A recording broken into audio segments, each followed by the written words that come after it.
A certain man had 2 sons, and the younger of them said to his father, "Father, give me a portion of the goods that fall to me." So he divided them his livelihood. And not many days after, the younger son gathered all together and journeyed to a far country, and there wasted his possessions with prodigal living.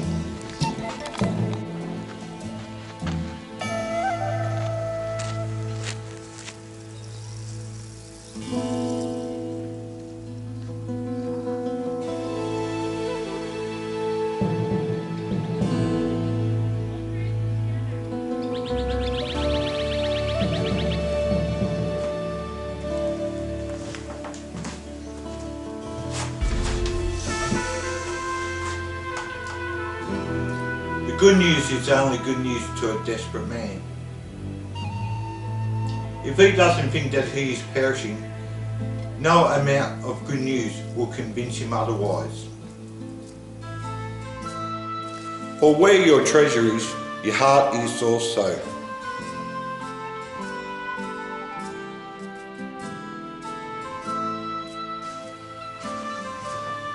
So often in life we go through accumulating what we can, to only find that in the end they are worth nothing.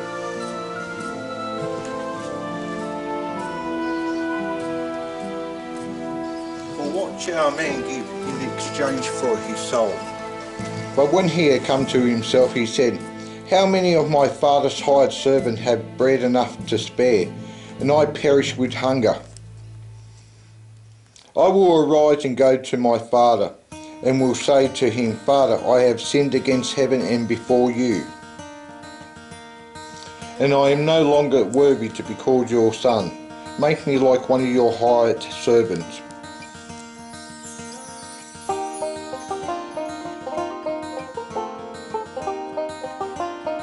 And he arose and came to his father.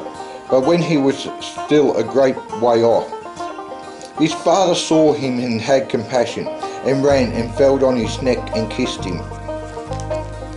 And the son said to him, "Father, I have sinned against heaven and in your sight, and I am no longer worthy to be called your son." His father saw him and had compassion, and ran and fell on his neck and kissed him. But the father said to his servants, "Bring out the best robe and put on him, and put a ring on his hand and sandals on his feet. And bring the fatted calf here and kill it, and let us eat and be merry. For this is my son was dead and is alive again. He was lost and is found," and they began to be merry.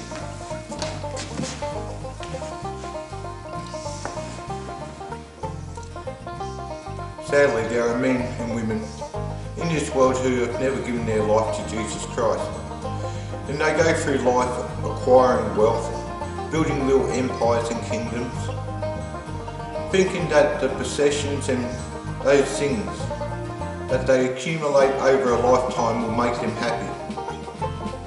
But sadly for many, they live in a false hope, in a false dream, because no matter the amount of wealth or possessions that they attain, they live a sorrowful and sadly life. For the scriptures say, "What shall it profit a man that he gain the whole world and yet lose his own soul? And what will a man give in exchange for his soul? Wealth? Money?" Sadly, there is only one way into heaven, and that is Jesus Christ.